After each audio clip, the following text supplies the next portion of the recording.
Hi everyone, it's Wednesday and I'd like to welcome you back for another edition of Your News Today. A reminder, the last edition this week in lieu of the Thanksgiving holiday. We will of course be around and collecting news, so as always keep that in mind and keep us in the back of your mind should you see any news going on that we need to know about, and we'll pick up right where we left off on Monday's show.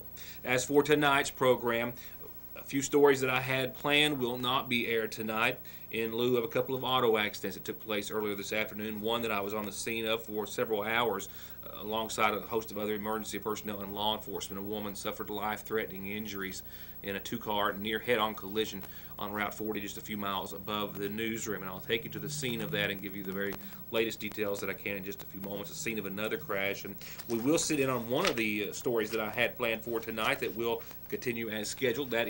That being the Big Sandy Regional Detention Center Jail Authority Board meeting this week. They spoke of a couple of topics addressing a search warrant that was served at or on the jail days ago in regards to a Johnson County Sheriff's deputy, saying that he was held there for some amount of time against his will inside the jail by personnel. We'll also hear some of their discussion about the recent Supreme Court ruling and what they were going to do with about $68,000 on the books that, they might just have to eat, so to speak, and go on. We'll get to those stories in just a few seconds. One quick pause for a few words from some of our sponsors. Be sure, as always, and every chance you get, let them know you're watching. And I'll be right back with our first, what I think might be two reports on a serious, life-threatening auto accident just earlier this afternoon here in Montgomery County. I'll be right back. To get high-speed internet on their state-of-the-art fiber optic network for all of your home and business solutions, or to watch TV without a contract on over 200 digital channels with superb quality, or stay connected with family and friends with 24/7 telephone service you can always depend on, contact Foothills Broadband today. Or just click on their link to the right to find out how they're working to provide the latest in communications at affordable prices with exceptional service at Foothills Broadband. Two accidents to report on this evening. The first and most serious, a two-car collision on Route 40 near head-on, about 4 miles out of Sayersville, in which a pickup truck and a small or mid-sized SUV collided. One occupant, the driver, in both vehicles. One driver out upon arrival of emergency personnel. The other still trapped inside her car. The accident happened just before 3 o'clock this afternoon on Route 40, just past, if you'll see to your left, Jenkins Auto Body Shop. This video, as I arrived on the scene, shows to the right of your screen the male driver of the white pickup truck involved sitting down on the right-hand shoulder of the road. He was suffering from a knee injury, but not life-threatening. The video also shows to the left neighbors in the area and coroner Mark Jenkins as well among them, going to the aid of the female driver in what appeared to be a Honda SUV. She was still conscious and trying to communicate at that time, but her condition did start to worsen thereafter until moments later she was unresponsive. The driver of the pickup truck stated that he was traveling in the direction toward Sayersville when he saw the woman's car in his lane. Police observed skid marks from his pickup truck and the point of impact on the blacktop that may have also indicated that same scenario. Still under investigation, not releasing any names at this time. It appears to be a head-on collision at this time, but we're still trying to determine exactly what happened. The woman was removed from the wreckage and taken by ambulance to the landing zone established near the Route 40 substation. Air Evac 116 landed at that landing zone and transported the crash victim to the Pikeville Medical Center.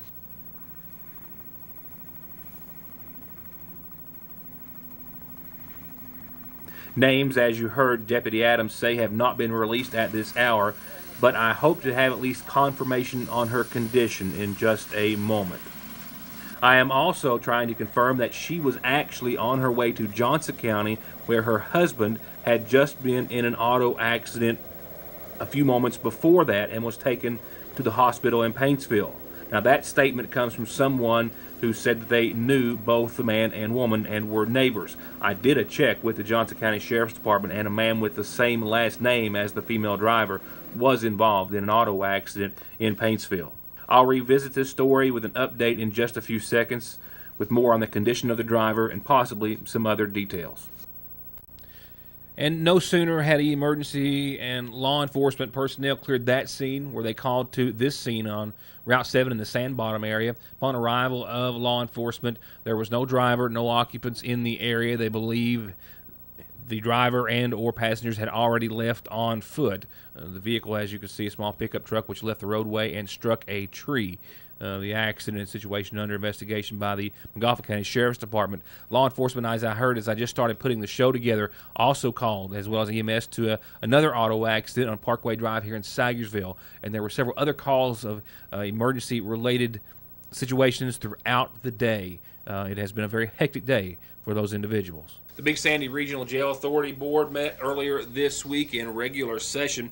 A couple of discussions that we'll focus on tonight, one being discussion of a search warrant which was served on the jail just days ago in regards to a case which apparently is under investigation by the Johnson County Sheriff's Department involving one of their deputies. And there was also some discussion as well about the recent Supreme Court ruling and how financially it's going to affect the jail with a decision made during the meeting.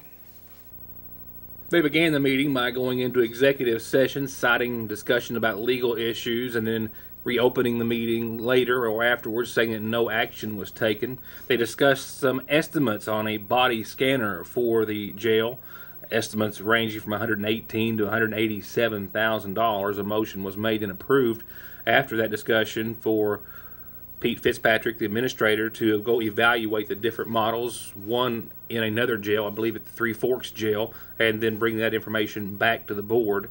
And then they referenced a search warrant that had been served on the jail in the past few days to collect DVDs from security, surveillance, video, and reports related to an incident on October the 20th involving a Johnson County Sheriff's deputy, Tim Clark. Apparently related to an incident where the deputy says that he was held for some amount of time against his will in the jail by personnel. What I get out of it, without being directly told, is that he was saying he was held here against his will. Similar to the incident we had a couple years ago, 3 years ago. Is that when we shut the door down? Yeah.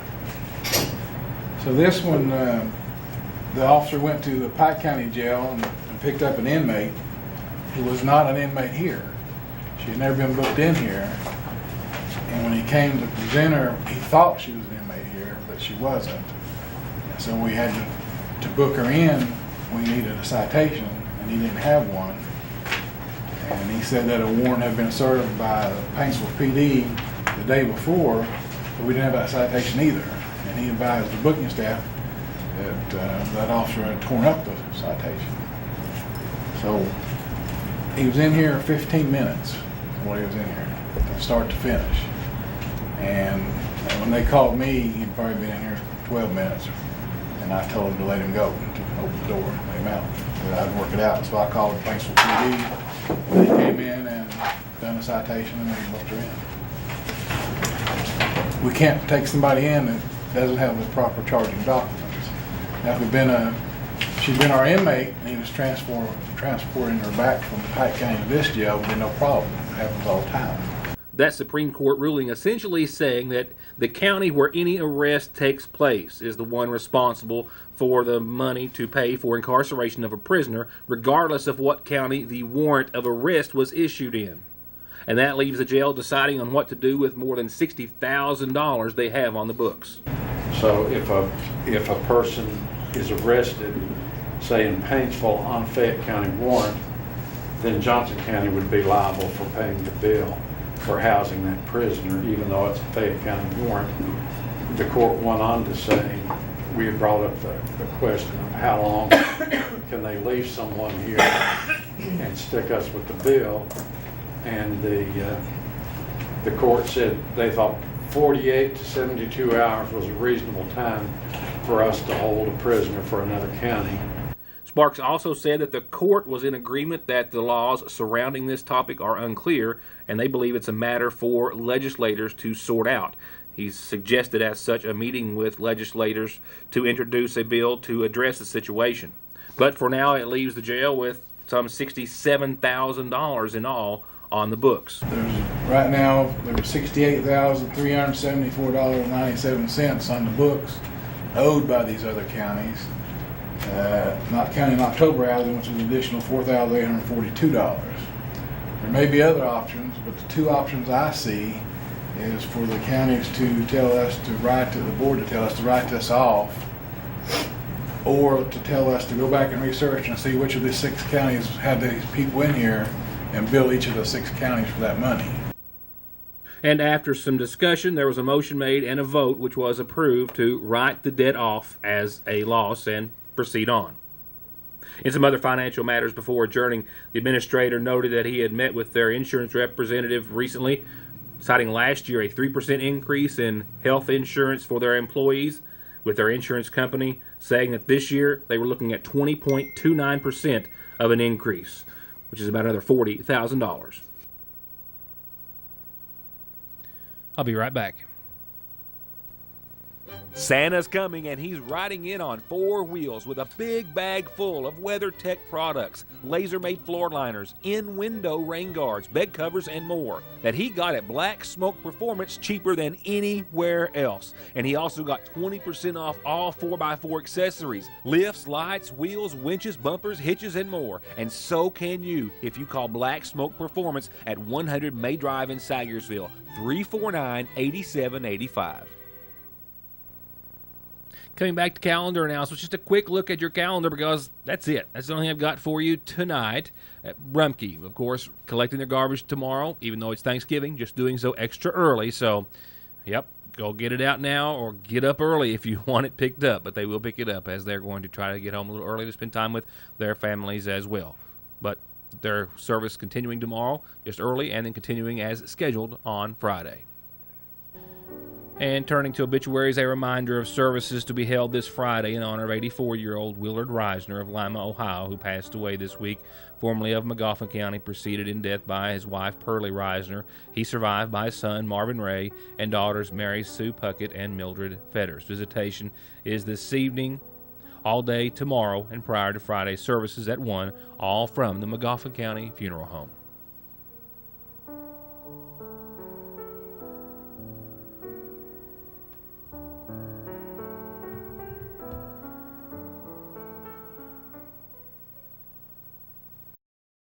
Are you looking to visit or come home to Sayersville to relax, reconnect, or maybe ride the Dawkins Trail? Then you have to stay in our luxurious lofts over downtown that comfortably and conveniently accommodate parties of 1 to 10 with king beds, beautiful decor and furnishings, and walls adorned with the city's history. There's absolutely nowhere else like the Mortimer Lofts. Book directly through VRBO. Find them on Facebook at the Mortimer Lofts of Sayersville or call 606-349-3299. Everybody knows that our Lee's Famous Recipe has the very best chicken in Eastern Kentucky and anywhere. And we've also got the tastiest country fried steak and gravy with your choice of homemade sides, or try our favorite with mashed potatoes and country apples. Don't do dull and dry. Do your senses a favor and let Lee's Famous Recipe make your next meal the best. And try our country fried steak, biscuits, and sandwiches too at your Sayersville Lee's. Hello, Magoffin County. I'm Matthew Wireman, and I'm officially announcing my candidacy for County Judge Executive on the Democrat ticket. I've decided to run for this office not to satisfy a thirst for power. I'm running because I love Magoffin County, and I believe prosperity is within our reach. I want to use my skills, experience, and leadership to serve you and to help make our county a better place to live, work, and raise our kids. I'm asking for your support during this campaign and for your vote on Election Day. Thank you. Now, going back to an update on the condition of the driver of the SUV to the left of your screen. Names are still not being released now, pending notification of next of kin. I was under the assumption or understanding a few moments ago, but had to have confirmation from Magoffin County Mark Corner, as I now have during the break, that indeed the female driver has passed away. I believe pronounced dead at the Pikeville Medical Center after being airlifted from a landing zone just near the crash, which happened on Route 40. Now, there were 2 people involved in 2 vehicles, the drivers of each vehicle. I believe both from Magoffin County. The driver of the pickup truck, I too believe, from Magoffin County, if not the viewing area. Nevertheless, he, as I said earlier, suffered only minor injuries as a result, but was taken by ambulance to the hospital. The injuries sustained by the female driver did prove to be fatal. Her condition got much, much worse as the seconds turned into minutes on scene. She was still alive upon being transported, says Montgomery County Sheriff's Deputy Neil Adams, but I have learned through speaking with the coroner, has now been pronounced dead after leaving the accident scene. We still, as I still understand, even though her name has not been released, I still have confirmation at this time that she was actually en route to the Palby Hall Medical Center to pick up her husband, who was either in the hospital or just about to be released after being himself involved in an auto accident in Paintsville earlier today. Once again, no names released at this time, still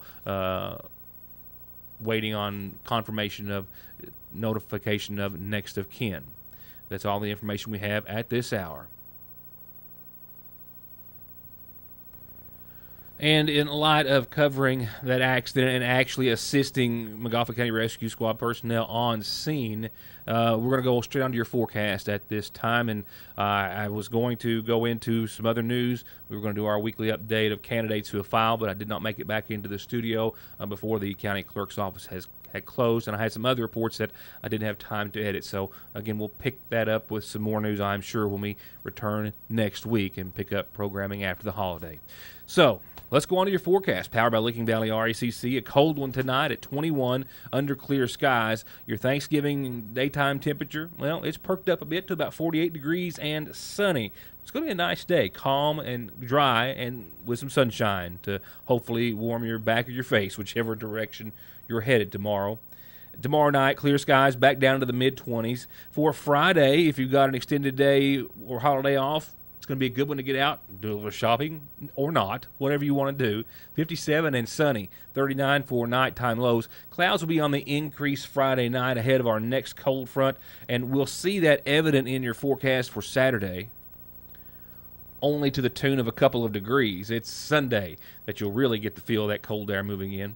But it's not going to make any waves. No showers either. 55 and 33. Those clouds will give way to some sunshine Saturday as well, so another beautiful day in the neighborhood. Clear skies at night. And temperatures, like I say, will fall down to the upper 40s on Sunday, the last day of what I hope is an extended weekend for you all. I know, not for everyone, but nevertheless, 26 for nighttime lows. Monday of next week, we're back to the 50s and sunshine above, and we've got 61 degrees set for Tuesday of next week. But after that, well, let's just not talk about that yet.